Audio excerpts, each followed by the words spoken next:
for a year, for those of you who haven't met me. And today we are welcoming Brian, which you probably know already, founder of Holacracy and of HolacracyOne with other partners.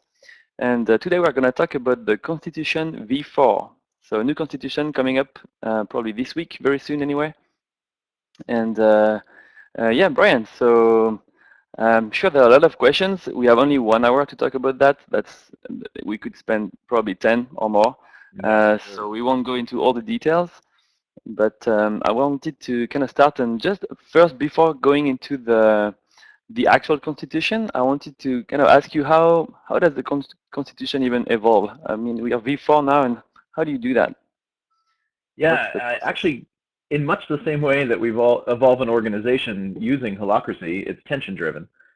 Except in this case, when it comes to the actual rules of the game of Holacracy itself, what we're looking for are cases in our own experience and in the clients we work with and others we talk to.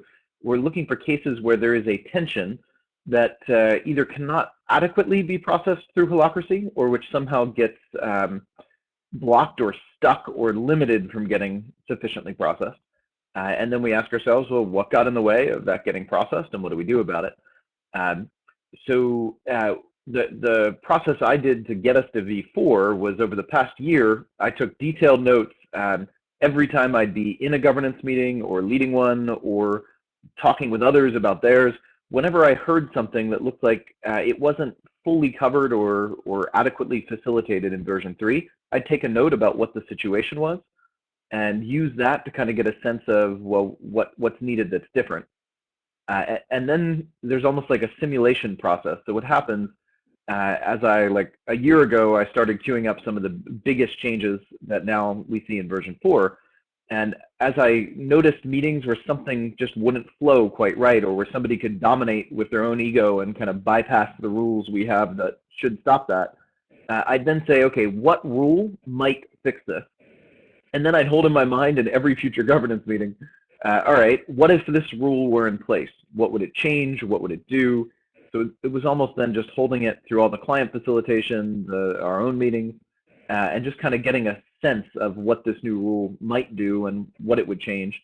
And then if it proves out and it seems like, yeah, okay, it would not cause any harm and it would help all these cases we're seeing, then finally it gets baked into the Constitution. So it's very tension-driven and driven by actual cases of applying Holacracy in companies.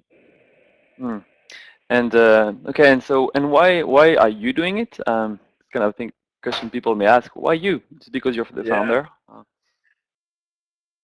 So I fill a role in HolacracyOne called Constitution Steward, and that role has the accountability for evolving the Constitution in light of the actual feedback from practice that comes in. So I do it in that role.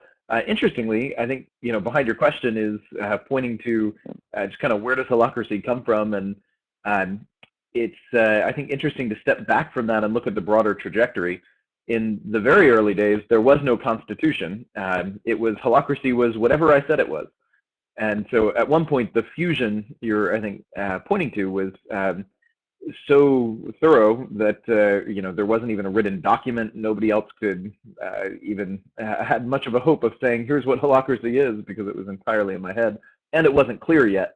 So it was still fuzzy and shifting and changing, and I think that's very natural. That's kind of the fusion of mother and child before birth is not necessarily something you want to force to not be the case, but you do want the differentiation. And then we've seen a steady differentiation process since then. So at first we had an early version of the Constitution, and the first version was all intermingled with what we now call our operating agreement, our legal governing document that kind of ties us to Pennsylvania LLC law. That and the Constitution in version 1 were all merged together. And then it got further differentiated into here's Holacracy, the Constitution, in version 2, from the operating agreement that was just a legal structure to tie it into our organization. And we defined a role that also happened in there somewhere. The first version was just kind of still me because I'm me and I was the founder of it. And then it got to, wait, no, we need a role to hold this. And we defined a role. And that differentiation process continues. And I think our most recent step in the direction of differentiation was I think there's an accountability now that came out of our last GCC governance meeting on the whole distillation circle, which is where Constitution Steward shows up, the circle that kind of distills holacracy. Now there's an accountability for finding some kind of process or building some kind of process to allow other practitioners of holacracy to feed into the evolution process. So I think our next step of differentiation will be a broader process where others can submit cases that they've found or suggestions for how to evolve it, and then we'll have an integration process. And way down the road, maybe we'll get entirely away from any one person filling a role that does that into a process of some sort. So it should be interesting, but that's why I'm doing it for now, and we're somewhere in the middle of that journey. Cool. Yeah, all right. So now I'm curious, what did you come up with for Constitution 4.0? I kind of want to ask you, what are the main changes? Of course, you can't go in thorough detail about everything, but what are the main changes compared to 3.0? Yeah, there's actually quite a few of them, and they span from minor changes, little corrections, little tweaks, all the way through to really significant new rules and new additions. So there's kind of everything in between there. And that said, if we look at some of the more significant things, not that, though I think some of the little changes are actually quite important when added all together. But if we look at the larger things, we see some new rules for IDM. So integrative decision making, there are two main classes of changes in that, and then there's one change that has to do with adoption and the board that I think are probably the three most significant changes in v4. So stepping through those, within IDM, we've got, if you're familiar with version 3, there are no rules on what, or very few rules anyway, on what is a valid tension to bring up into a governance meeting for processing. Which interestingly was not parallel to objections. So in version 3, there are lots of really good rules to make sure when somebody raises an objection, they're not just raising it from their own purely personal preferences, that it does relate to the roles in the organization. But we didn't have the equivalent on tensions. So tension was kind of a, you could bring anything you want and process it. And that actually I think worked well enough. Usually in version 3, it does tend to, because usually when someone brings attention, there's some part of it that is still really relevant to the organization. And at least when you have people bringing up good objections, you start kind of carving away at the tension to get rid of all the kind of personal bias that comes with it and get down to just the core of what is this that the organization needs to process, right? So you get just down to that key piece. But there are two issues there. One, that sometimes got a little painful and difficult, especially if the tension coming in was way off the mark. But you still got there. The issue we found, though, that really stopped things was when the tension itself was not grounded in something relevant to that person's roles in the organization. And I think there's two broad categories this could show up in. One is it's purely personal. Right, so in version 3, there was nothing to stop me from bringing a proposal that has absolutely nothing to do with any organizational tension, but it's just something I want personally. And the process might, the objections might surface, but there was nothing that helped that tension kind of get down to its essence. Or another related case, it might relate to the organization, but be purely from me being overly helpful. So sometimes being overactive in governance is actually harmful for the organization. So, and this is some of the cases that I think we saw. It was somebody trying to bring a proposal, trying to be helpful, but the proposal wasn't grounded, at least didn't seem to be grounded in their roles and their work. So it was more theoretical about the design of the company. It was, hey, I think these roles over here that I have no stake in could be better if they worked this way, right? And that was an interesting one because I'd say, 2 out of the 3 times I saw that happen, it was fine. Right? It was fine when it was really relevant to those 2 roles, and they were grateful for the help. It's oh, cool, thanks. Somebody has an idea, it relates to my attention, great. But where it got really tricky was when those 2 roles said that's totally a partial perspective. It's missing things, and it's not grounded in how our work actually shows up. And then everything got tricky. Right? So then objections come up, but because it's not grounded in that person's work and experience, they have a really hard time bringing up examples. Integration becomes almost impossible.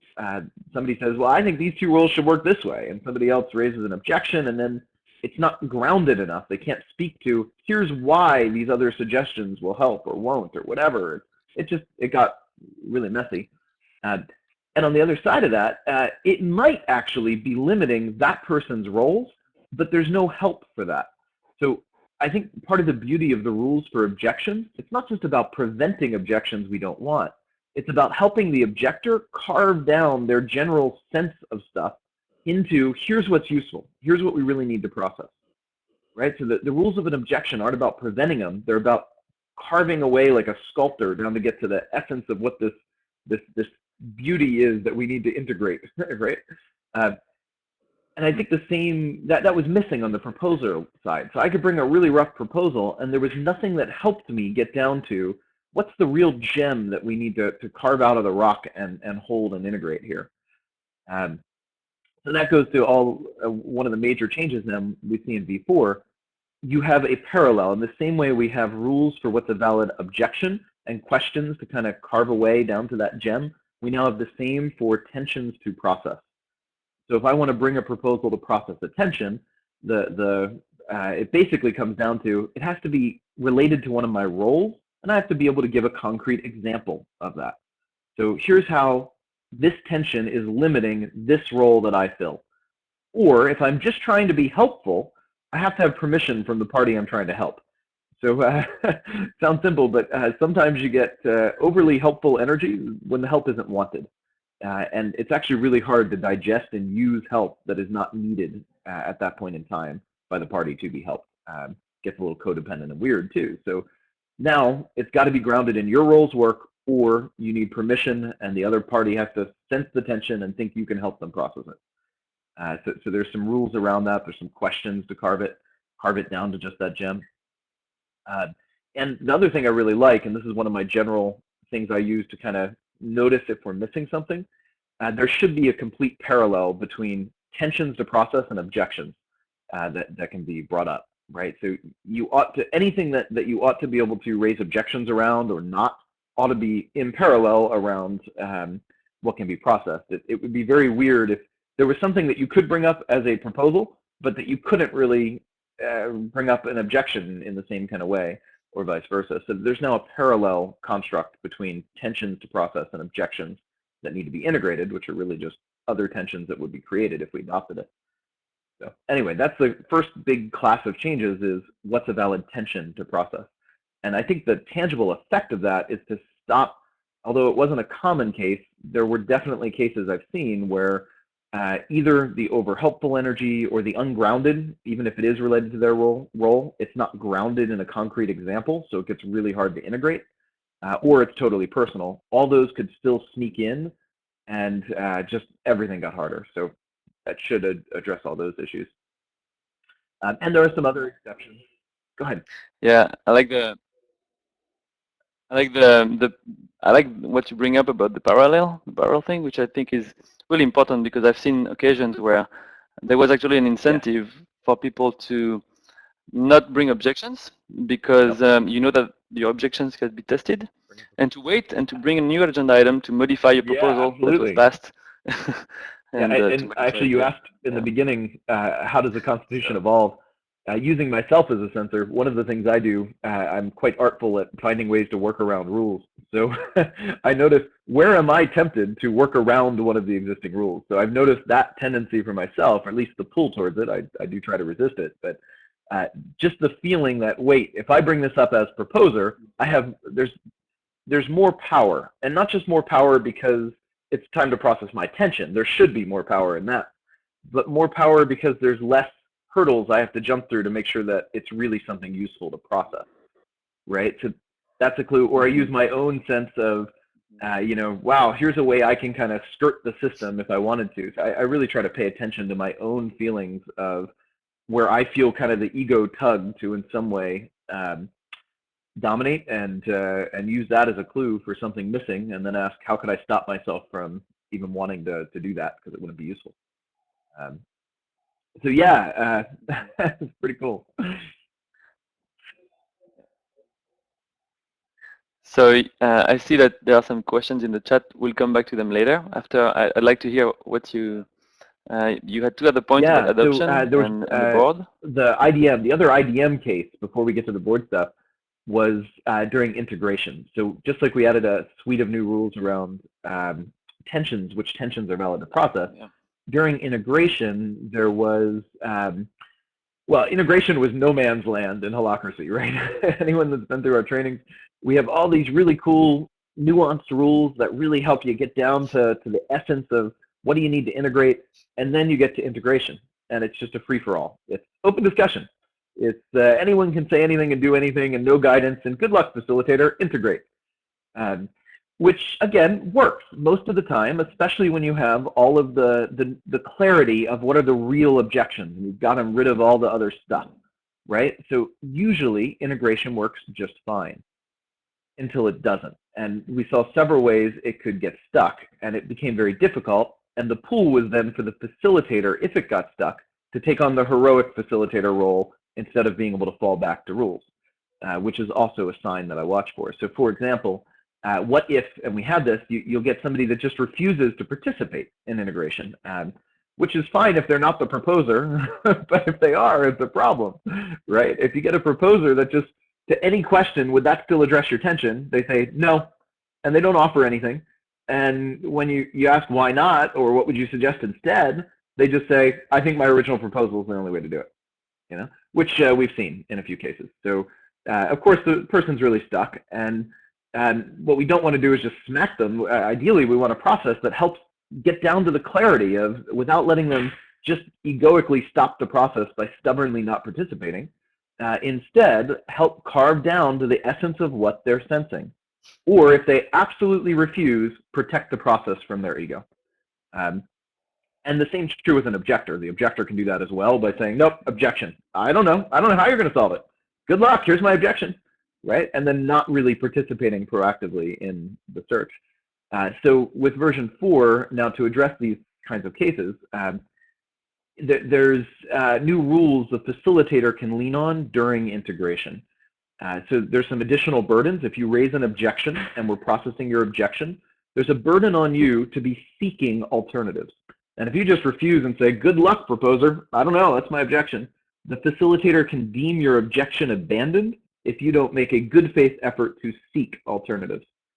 And likewise, on the proposer side, the proposer can't just sit there and say, no, that wouldn't address it. You know, my original tension wouldn't be addressed by that change. The proposer has a burden. If the objector says, well, would this address it? The proposer has to give an example, again, going back to concrete example of how it wouldn't, or another example where it wouldn't cover it, right? So the proposer has to get that clarity themselves of, no, here's a case why that wouldn't cover it, and give an example. And if the proposer can do that, now that back and forth can continue. There's some other rules in there, like the ability to ask clarifying questions. So anyone can ask the proposer clarifying questions about their tension. Because again, we've seen a proposer just refuse to even answer that, and then you don't even know what you're trying to integrate. So there's these new rules, and at any point, if the proposer doesn't align with these rules, the facilitator can deem the proposal abandoned, and if the objector doesn't align with them, the facilitator can deem the objection abandoned. So it gives more rules. You don't need the heroic facilitation when that happens. You can kind of get it grounded in, well, yeah, just here, a point to the rule, and the rules are helpful. They're not just to stop it. They're to help kind of carve it down to the core. So I think where that really comes in of benefit is when you get to integration, which is hard, especially around the difficult ones. Again, the easy ones are going to work pretty much the same. There's not going to be a notable change for most of your proposal. But it's when you do get to that stubborn participant that at that point stops actively, proactively trying to find an integration. Now the rules should come in and should help get you through that quicker and without all the political weirdness and all the other stuff that can arise in that space. And hopefully improve integration, hopefully get you better output too, because often that person is stuck. Sometimes it's purely personal, but often when somebody's stuck there, it's because they're feeling strongly about something that's important to the organization. So you want the help because there's often gems there that you want to integrate. So I think this will help us figure out when is it just somebody totally egoically stuck, and when is there a gem that they feel strongly about, and get that gem surfaced. So I think that's a really big change and a big deal. Mm-hmm. So, shall we move to the board stuff or anything? Cool. Yeah. So yeah, cool for IDM. Yeah, yeah. Well, we'll have some question, and I'm sure there are some also from the people present here. So Yeah, I'd like to cool. hear about the So board yeah, and I think that's the the third kind of major adoption. category of changes here. We've got so in version 3 of the Constitution, the board was not addressed. So if you had a board, it was a separate thing from the Holacracy part of the company, the Holacracy Constitution. The best you could do, and this is what we did at H1, HolacracyOne, we have our bylaws document, our operating agreement, says our board will operate using the rules in the Constitution as if it were a circle. So it will run, all decisions will be made with integrative decision making.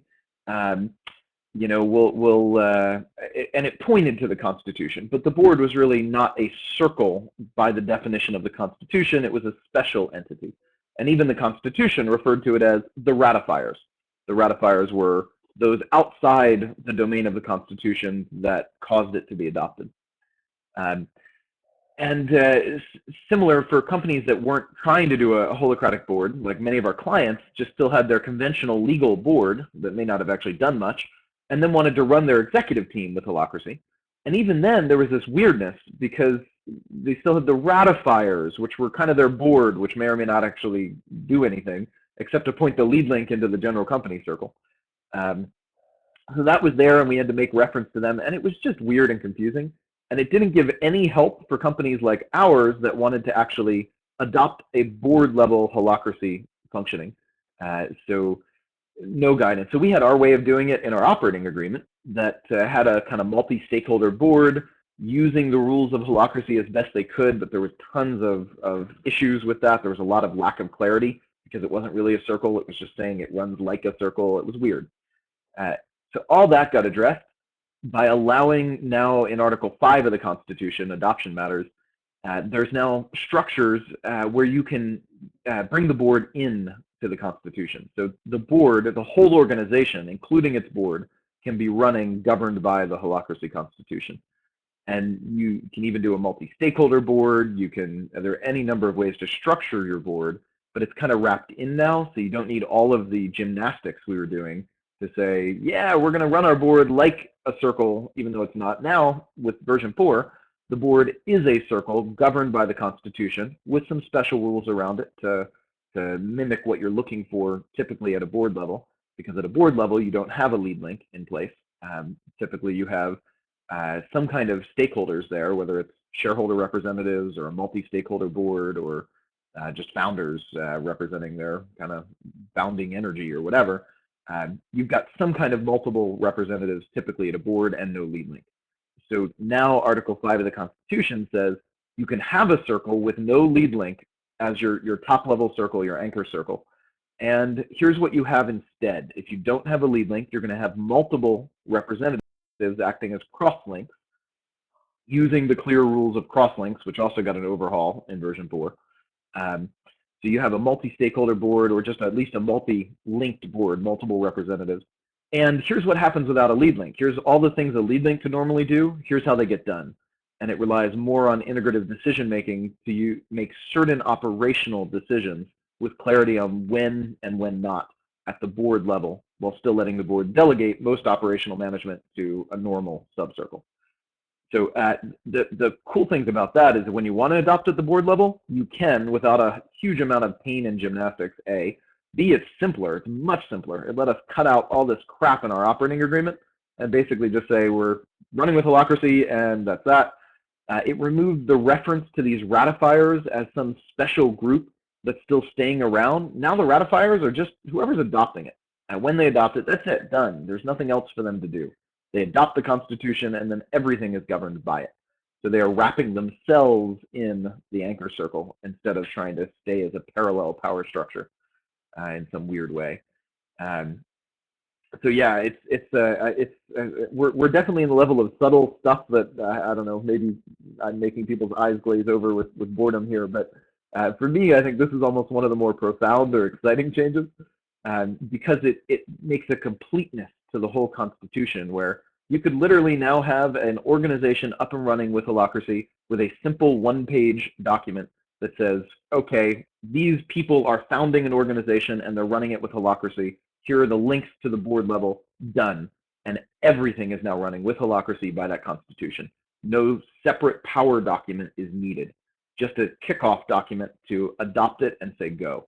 And then everything that you might want to do with the organization is contained in the Constitution. And that's still optional. So it still also allows a separate board level power structure.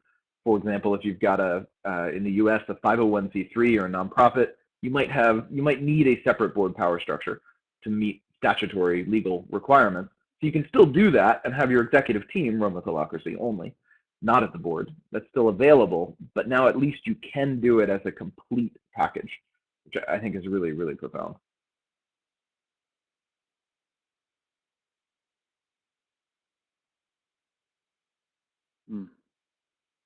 Cool. And how did you?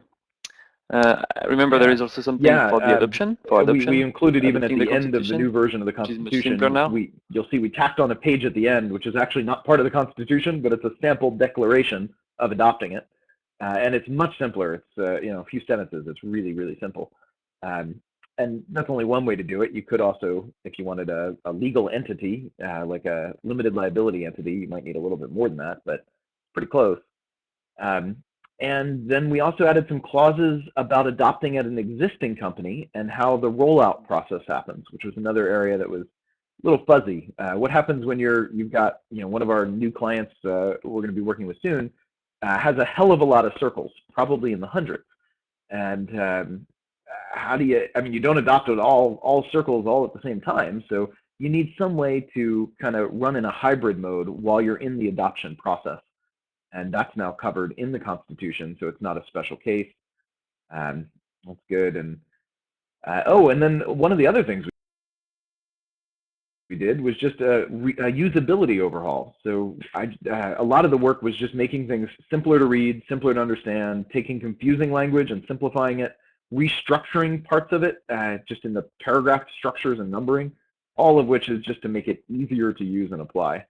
So I think that's also a big change as well.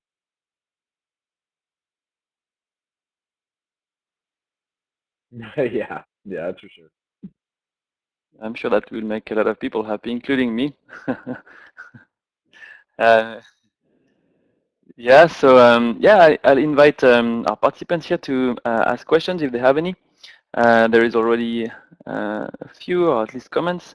I have one. I know that Michael has one, and that's one I wanted to bring too, about the modifications to the governance, to the IDM process, integrative decision making, especially about those new rules about what constitute a valid proposal. There was one big draw for me when I first got attracted to Holacracy is any proposal is valid. You can bring whatever you need because of that low voltage vault. You need to be able to sense, to integrate whatever the sensors are sensing about the organization. Now it seems that with these new rules about valid proposals, there is a risk that if it's none of my roles, business, then my input is not really welcome in governance meetings, and the lead link has more power there. So I'd like your, I mean, I know from talking about, with you about it already that you've thought about that, it is limiting but I'd like if you can share a little bit. But the cool thing, I think, about Holacracy, when you get the right limitation, and I think we do a pretty good job of this, it's incredibly helpful, like objections, right? You can make the same argument. Why not allow anyone to bring anything as an objection? Because you don't want to limit what they're sensing that could be valuable. But what we actually see is, in practice, the right rules and limits helps us carve down and direct something else elsewhere for a more effective way of processing it. And those are all the rules of objections. But notice how those work too. It starts big funnel, throw anything in. You can raise anything you like as an objection. So you don't have to kind of self-filter even, but there are questions that will help narrow it down and help you figure out what doesn't belong there and what might go somewhere else. Same's true now on tension. So you can still bring any proposal you want. I can bring a proposal, hey, I propose the company, buys me a nice new BMW because, man, I drive a lot for business, and it's a totally invalid proposal. It's not valid governance output. It's probably not a valid tension to process, but I can start there. And then what the process will do is ask questions to zero it down to get to what is the real meat of the tension. So it's not just throwing it out. It'll say, okay, so from what role are you raising this tension? What role is limited right now? And I might say, well, it's really my trainer role. I often have to drive around to get to different trainings. I don't know.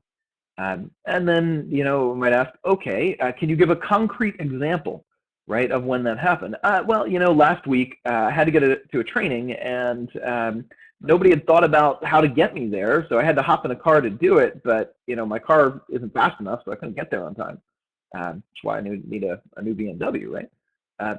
So what we're doing through this is taking my initial gut, allowing anything, but now we're carving it down to what's the root of this, the meat of this. And now what we've identified in that simple example, just top ahead, is, hey, I felt the need to get there quickly because nobody's thought about the logistics of how to get me there, for example.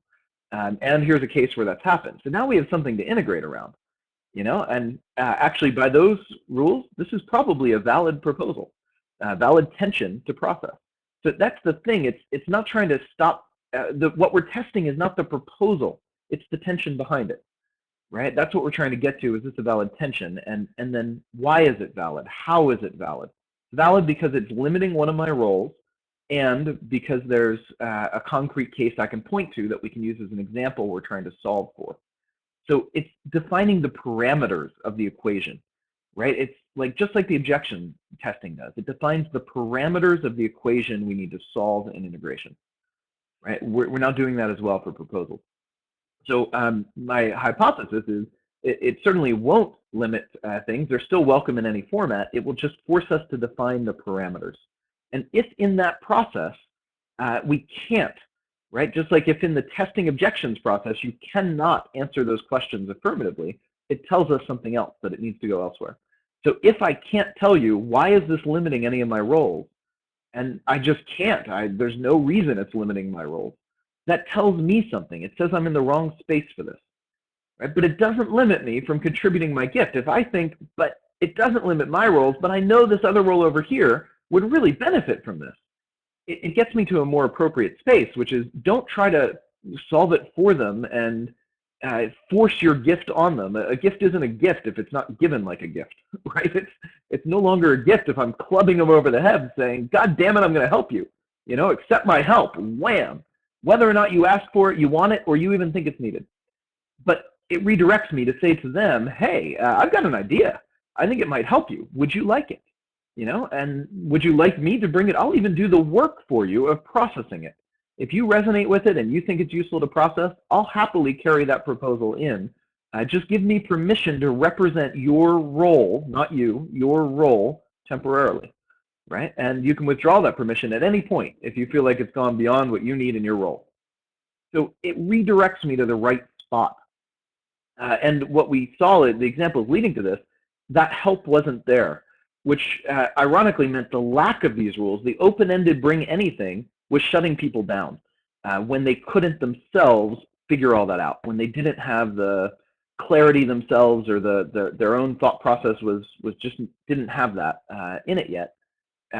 Without any help, and people raise objections and we can't integrate, it feels like they're shut down, right? Or it doesn't, and it's not even shut down, it just feels like there's no space, or they don't know how to be helpful in this way. So this guides it, while still keeping a clear boundary of, if the help isn't wanted and it's not related to your role, it's not your job. Don't do it. Don't force your help on those who don't ask for it, don't want it, when it has nothing to do with you and the work you're trying to do here. So there's still that cold reality as well.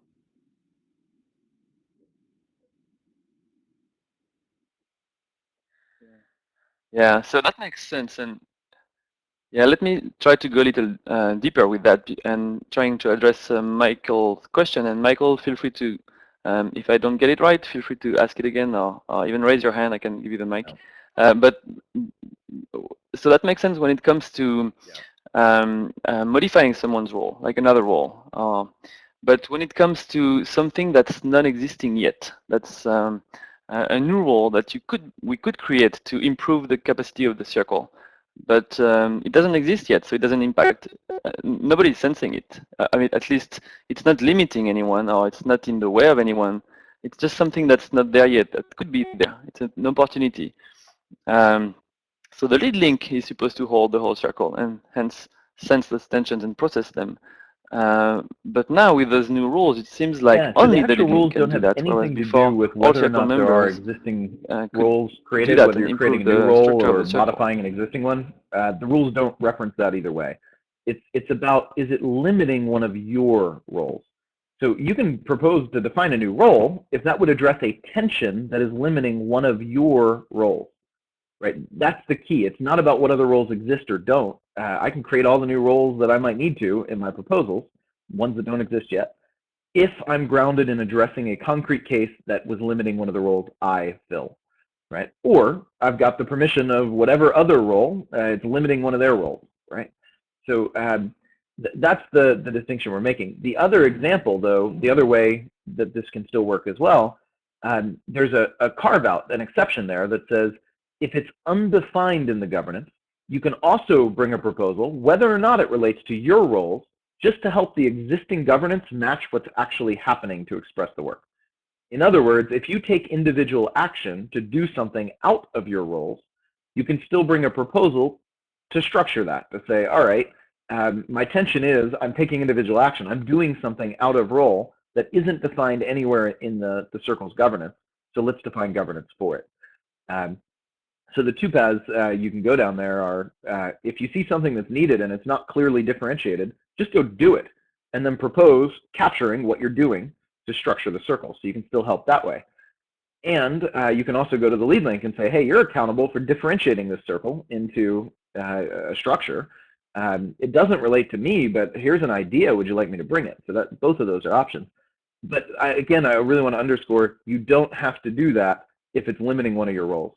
So if it's really impacting any of the work you're doing, you can create all the roles you need to or anything else, and you're still within the rules.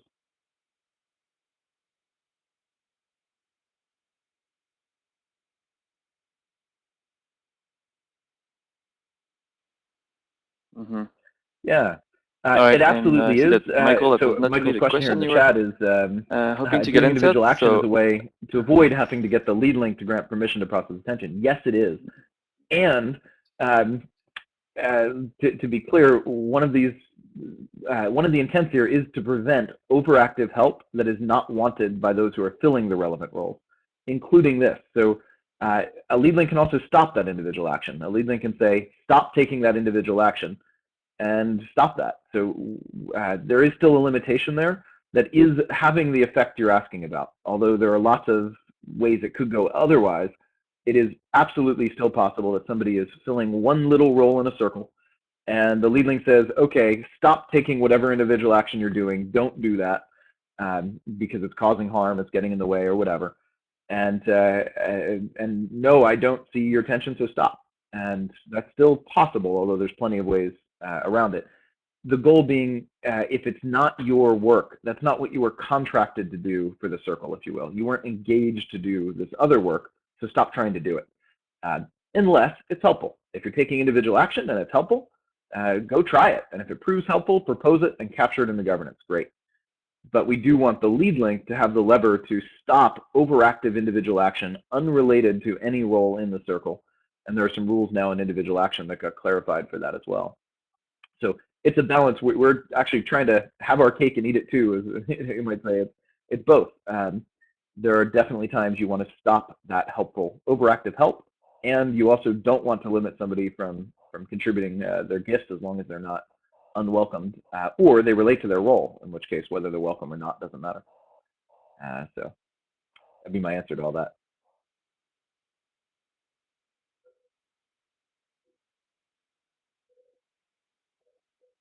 mm-hmm.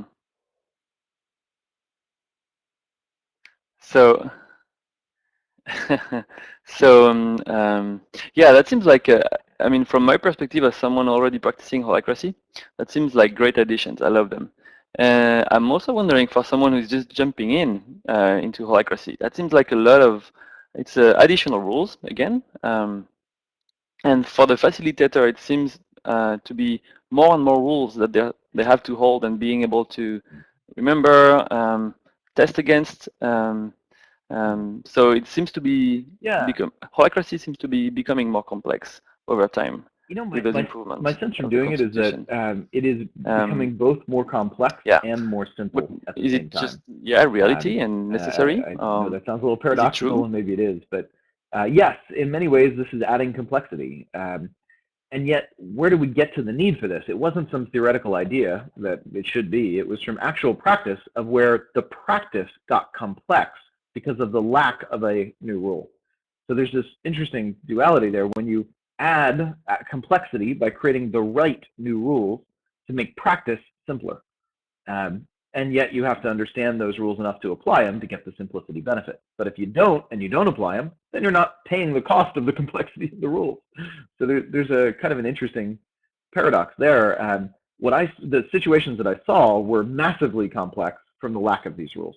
Just like imagine without the rules to test objections, right? Without those rules, it might sound simpler. Just let anyone say objection and that counts. You know, why have all these rules that add so much complexity? And yet, look at how complex integration would be without that. Look at how complex decision-making is with a typical consensus-based process that doesn't have the clarity there of grounding in roles and in, so yes, it's adding complexity to the rules, and the right complexity expresses simply. And I think I hope we'll see that. I've been certainly running enough test cases and simulations, and again, all these rules came from real situations. So there's, I think, enough evidence for now anyway to form a pretty reasonable hypothesis that where this adds complexity, it should solve or reduce complexity or express much more simply in practice once somebody understands how to apply the complexity. And until then, they should be able to ignore the complexity and keep doing it as best they can without it, and they're going to be no worse off than they were in version 3. So in that sense, we're not moving backwards. We're not requiring somebody who understands all this. You don't have to test tensions. It's just an option to do so. You know, so there's some things in there like that that should help as well.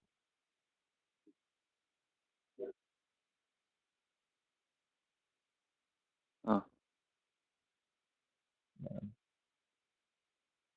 Mm. Okay, and so how about the companies that are already practicing Holacracy, but 3.0, because that's what they started with. Yeah, if I was running one of these companies, or at least part of an organization, running Holacracy 3.0, what should I think now? There is Constitution 4.0 arriving. Should I switch to that new constitution? How do I do that? Or should I just stay on Yeah, definitely. 3.0? Can I And to tie it still into justify that I'm one of practicing Michael's Holacracy? You know, all comments sorts here of about questions still seems kind a of little arise risky, when these new rules about the tensions operating and limiting. system evolves like So that. everyone has a choice. Do you want to upgrade or not? So every organization practicing this can simply say, hey, is 3.0 serving me enough? Does this the new capacities claimed or that the 4.0 is attempting to introduce, are those worth it to us for the risk of something unknown? So yeah, of course, maybe it will shut down some important needed capacity. Of course, I've run a bunch of simulations, and I'm pretty sure it won't, or at least it will shut down things we want to shut down and not things we don't. But don't take my word for it. Make your own decision. And if you want to stay on version 3, stay on version 3. One of the beauties of this is there's no requirement to upgrade. And so I would instead say, well, look at what 4.0 is adding, and is that worth it? Is there tension wanting to upgrade? So, for example, if you felt any tension about the board level stuff, that's a good reason to maybe considering upgrading. Or have you felt any tension? Have you noticed any tension in your meetings with integration getting hard at times? 4.0 should make that a lot easier. Have you noticed somebody tension when somebody is trying to get overactive in the helping, way beyond the scope of what they've been engaged by the circle to do? And is that shutting down or limiting? And do you want to give that person more capacity? I think it will be more, not less, to still productively help without causing harm along the way. If you've experienced that, we certainly have. If you've experienced that, then that might be another sign to give 4.0 a shot. Or if you notice integration gets hard when somebody just kind of refuses to participate, right? That's another thing 4.0 might address. So I would look at what are the tensions about Holacracy itself you're experiencing, and are they things that 4.0 would help with? So there's no requirement to upgrade. It's the beauty of this, but you certainly can. And if you felt any tensions, like the ones 4.0 addresses, and then that'd be good reasons. There's others as well. There's individual actions upgraded, crosslinks are upgraded. There's a lot of other stuff too. So there are many reasons somebody might want to upgrade to get the new capacities. But just like a computer operating system, if the one you're using is serving you great and you have no tensions about it, don't waste your time getting on the latest and greatest just because it's the shiny new thing. Check out its capacities. If you have reason to upgrade, do it.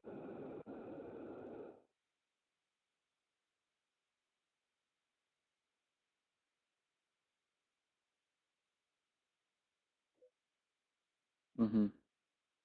So yeah, Michael has an interesting question here. Is HolacracyOne practicing 4.0 currently? And I might expand it so the answer to the ask latter question more generally, is yes, HolacracyOne actually testing those constitutions? Without, of course, until we get widespread adoption, the test cases are just severely limited. But we are testing as best we can, largely through simulations, and I don't mean meeting simulations, but a different kind. And the answer to the first question is HolacracyOne yet on 4.0. We have a proposal working through our board right now to formally, legally adopt version 4.0 for us. And so far we've had, I think, 3 of our 4 board members have signed off on it, and we're just waiting for the last board member to review and give us a thumbs up, or just say they have concerns or whatever that need to be addressed. So as soon as we get that sign off from our 4th board member, then we will be formally on 4.0. That said, more generally, as I mentioned in the very beginning to your first question, tying full circle back to that, the way we do this, it's not just, oh, here's a clever idea, let's put it in place and then ship the Constitution and see what happens. Most of these significant changes have been through almost a year of testing by holding through every meeting I've been a part of, and I attend a lot of governance meetings, either here, clients, whatever, and seeing what impact would this new rule have. So it's I'm glad I get to attend all these meetings. I'm always wearing my Constitution steward hat whenever I have a proposed new addition, so that when I'm in a meeting, I can be looking at, okay, holding all these new rules, what would be different? And I'm scribbling notes often in those meetings. So I'll scribble a note about, oh, wait, here's a nuance that wasn't addressed that the new rule would have gotten in the way, or here's more data that says the new rule would have helped this, or whatever. So as best I can, I'm running those simulations for many months, holding the new rules and seeing kind of what if they were in place. And on top of that, I review those experiences afterwards and say, all right, well, with these new rules, what would have changed, what would happen? And then I try to run as many forward-thinking simulations as I can, looking at common patterns. So this person brings this in, and here's what's going on, and how does that all play out in this new rule system? So that's about as best I can test it without actually having companies running with it. So I do that as best I can, accumulate as much data as I can, and usually by the time it makes the Constitution, at least historically what I've found is they're pretty damn good. Usually there's some nuanced tweaking that needs to happen. So version 3.0 fixed some things from 2.1 that were a little bit off, but I'd say at least between 2.0 and 3.0 where the same process happened, and we introduced testing objections, I think was a 3.0 innovation, or maybe that was 1.2, it was somewhere in there. All of that was so tested through this same process I'm describing that by the time it got into the Constitution, I'd say it was about 98% right, and there were a couple things we needed to tweak with the next version. I'm hoping that we keep that record up and that the process serves us well for 4.0, but only time will tell in practice, and we'll see.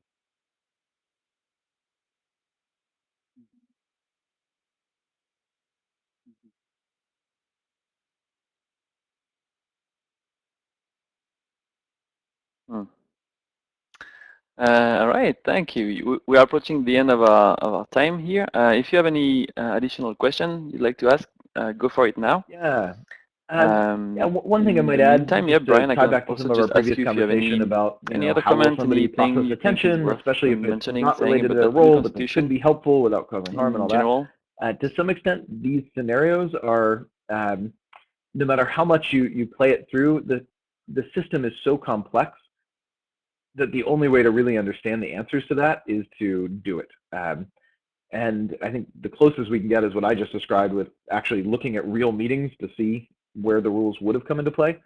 But we're talking about emergent behavior that is in a system that is almost too complex to directly predict from at this point. So it makes the simulations, I think, the most powerful we can do. But even then, the cool thing about this is try it, practice it. If you have tension to want to try to see if 4.0 addresses some of these things. You can always fall back to 3.0. Hopefully that won't be needed, but when we're dealing with such a complex system, I think no matter how much somebody wants to understand the new rules of 4.0, to some extent, you've just got to play the game to learn the rules. And that's an interesting chicken and egg thing. How do you get comfortable to play the game without knowing the rules? Well, you got to play the game to get comfortable with it. But that's the same thing we have with Holacracy in general. So I think one of my closing thoughts would just be, if you want to try the new rules, try them, play the game, and learn by playing as best you can.